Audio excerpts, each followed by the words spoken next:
Olá, amiguinhos! Hoje é a nossa segunda aula de eletroquímica, não é? A primeira aula nós estudamos as pilhas. E só para lembrá-los, né, eletroquímica era aquela parte da química que estuda essa relação entre energia química e energia elétrica. Então a pilha ela é aquela energia química se convertendo em energia elétrica, um processo espontâneo. Se você pensar na eletrólise, ela é o oposto da pilha, não é? Então vamos dar uma olhadinha no quadro. Então você tem aí energia elétrica se convertendo em energia química. Então vai existir um sistema, esse sistema vai passar a corrente elétrica por ele, vai se provocar uma reação química não espontânea. Então a eletrólise, passagem de corrente por um sistema provocando uma reação química não espontânea. Bom, na natureza nós encontramos o sal, o NaCl, o cloreto de sódio.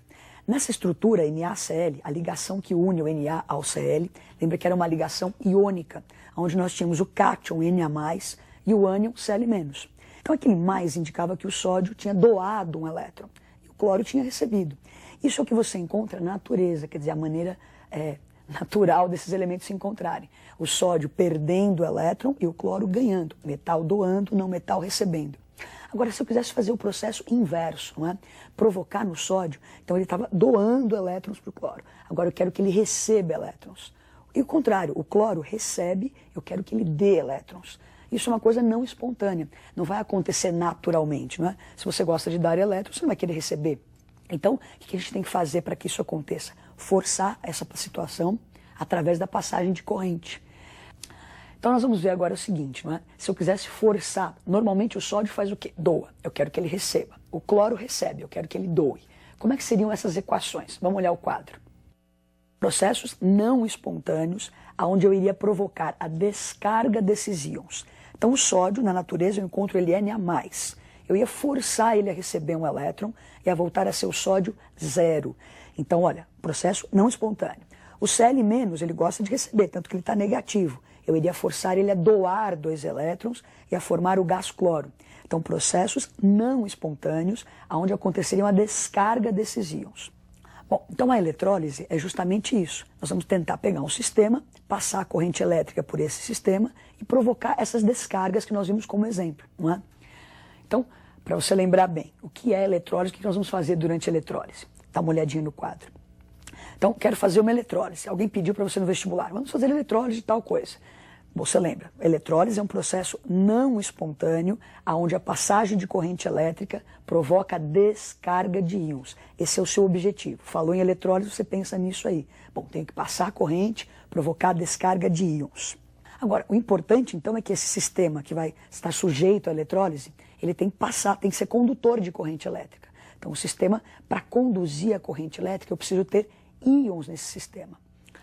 Da onde podem vir esses íons, não é? Então, vamos dar uma olhadinha lá.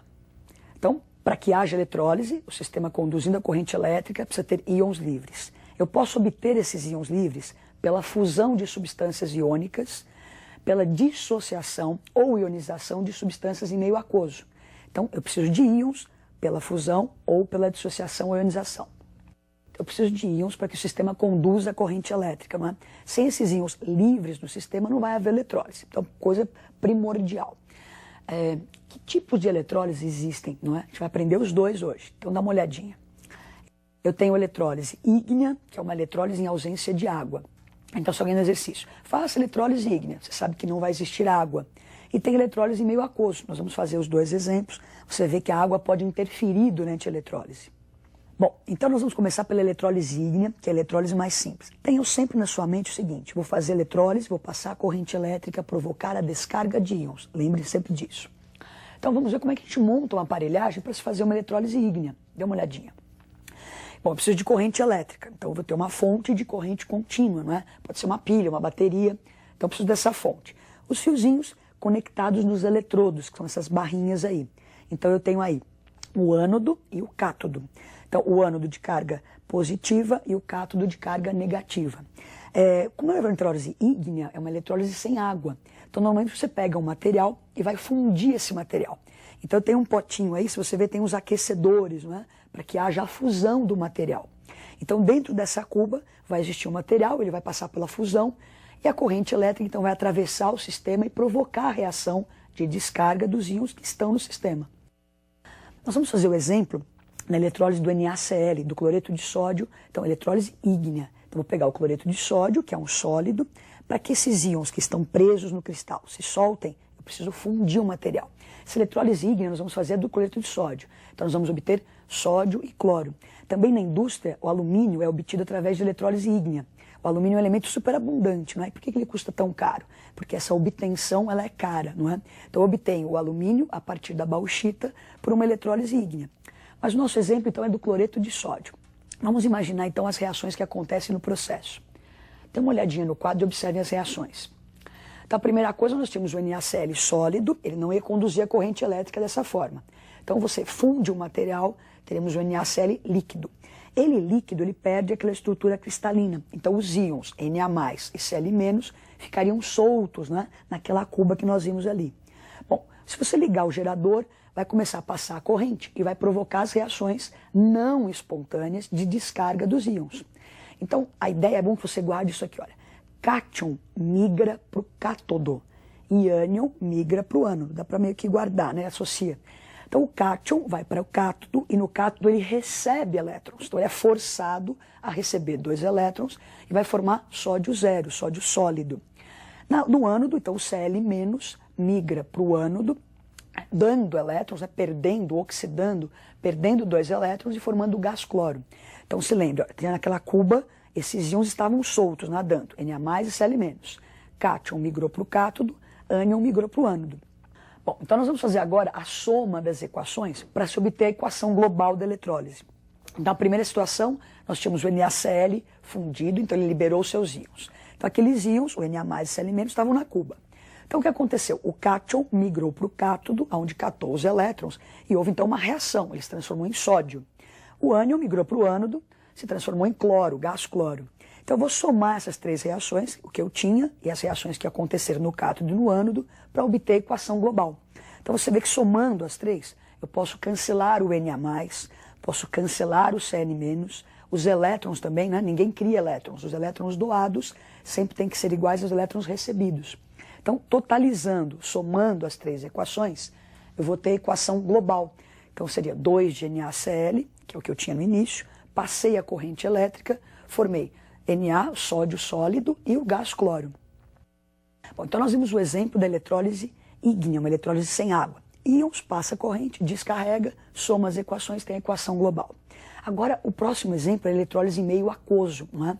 Ele é um pouquinho mais sofisticada, então fiquem bem atentos para não perder nenhum detalhe, não é? Então, uma eletrólise com água. A água interfere e nós vamos ver como. Vamos imaginar, então, como é que se monta uma cuba. O que eu preciso para montar a eletrólise em meio aquoso? Então, o sistema é bem parecido. Eu preciso do gerador, não é? Preciso de uma cuba eletrolítica, eu já não preciso dos aquecedores, não é? Uma cuba tradicional, comum. Coloco, então, o Na e a NaCl e água, vai ser o nosso exemplo. Então, cloreto de sódio agora com água. Então, na hora que eu coloco isso na cuba, daqui a pouquinho nós vamos ver que íons que estão presentes nessa cuba. Então, o cátodo, o ânodo, tudo conectado. Quando você ligar a corrente, então, vai começar a provocar a eletrólise, que é a descarga de alguns desses íons. Só que o que acontece? Agora, nessa cuba, nós temos o Na+, temos o Cl- e a própria água, não é? Então, vai haver uma disputa. Você tem que se jogar de um penhasco, né? Ninguém quer se jogar de um penhasco. Então, o sódio, por exemplo, é o metal. O negócio dele é dar elétrons. E aí, na eletrólise, ele é forçado a receber. Ninguém quer saber de receber. Então, fica aquele jogo de empurra. Por quê? Na água, tem aquele cátion, assim, indiretamente tem o H+. Né? É pequena quantidade, mas dentro da água tem o H+, e tem o Na. Então, a água interfere nessa situação. Ela disputa com o sódio a descarga no cátodo. Já no ânodo, você tem o cloreto, não é, o Cl-, e na água tem lá o OH, não é? Esse ânion embutido dentro da água.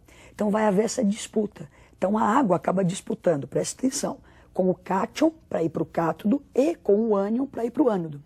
Bom, como é que eu vou saber quem vai ser descarregado primeiro? Como é que eu vou saber essa ordem de descarga? Bom, você vai saber essa ordem de descarga decorando uma pequena tabelinha. E às vezes alguns vestibulares são gentis e colocam essas tabelinhas pra gente, não é? O importante é saber usar essas tabelas. Então dá uma olhadinha no quadro. Então, ordem de descarga. Lembra que nós estamos na cuba, que tem 2 cátions, 2 ânions indiretamente, né? Tem a água e um cátion, a água e um ânion. Então, para descarregar o cátion, a ordem, né? Metais alcalinos são os mais difíceis de serem descarregados. A setinha está apontando para o mais fácil. Então, alcalinos são os mais difíceis, depois alcalinos terrosos, alumínio, a água. Fiquem atentos aí para o nosso exemplo, não é? Então, na nossa cuba eu tenho Na+, e água. Então, se você olhar a tabela, quem vai ser descarregado mais fácil? A setinha aponta para quem é mais fácil descarregar. Então, é mais fácil descarregar a água do que o sódio. Já a descarga de ânions, na próxima tela, você tem aí, o ânion mais difícil de ser descarregado é o F-, porque lembra, olha, ele quer receber, ele vai ter que doar elétrons, e o flúor adora esse elétron dele, então é o mais difícil de perder elétrons. Ânions oxigenados e a sequência. Nós temos na nossa cuba um ânion não oxigenado, que é o cloreto, o Cl-, e a água. Então, se você observar, o cloreto é mais fácil de ser descarregado do que a própria água. Então, indo para a própria eletrólise agora, na próxima tela, voltando para a nossa cuba eletrolítica, então você tem lá a fonte, tem os geradores, então olha lá, Na+, Cl- e a água. Como nós vimos na ordem de descarga, o cátion da água, a água vai migrar para o cátodo e o Cl- vai migrar para o ânodo. Então, a água descarregada no cátodo e o Cl- descarregado no ânodo. Vamos para as equações. Então, olha lá, nós tínhamos em meio aquoso, não é? Na+, Cl- e moléculas de água. Então, essas coisas estavam presentes naquela cuba. A hora que eu passo a corrente, então o ânion cloreto migrou para o ânodo, formando cloro. E a água migrou para o cátodo, então a água vai receber elétrons. Na verdade, é o H+, que está embutido na água, que recebe esses elétrons, formando gás hidrogênio. Então, somando essas equações, eu posso cancelar o cloreto, que existia na cuba e virou cloro, posso cancelar a molécula de água, não é uma parte dela, cancelando os elétrons, eu vou ter a equação global da minha eletrólise. Então, NaCl em água formou no ânodo o gás cloro, no cátodo o gás hidrogênio e sobrou na cuba Na+ e OH-. Essa eletrólise é extremamente importante industrialmente pensando, não é? Ela produz gás hidrogênio, que é um bom combustível, gás cloro, que eu posso usar no tratamento de água, e sobra na cuba o NaOH, que é o hidróxido de sódio, que eu uso para fazer sabão, detergentes, indústrias de vernizes, não é? Então, uma equação bastante importante essa. Então, espero que você tenha acompanhado, não é? Assista de novo, regrave isso, veja os detalhes importantes. Lembre-se sempre, falou eletrólise, passar a corrente, descarregar íons. Quando for em meio aquoso, tendo a água, existe aquela disputa entre os cátions e ânions e a água, não é? E até a próxima aula. Coragem, estudem.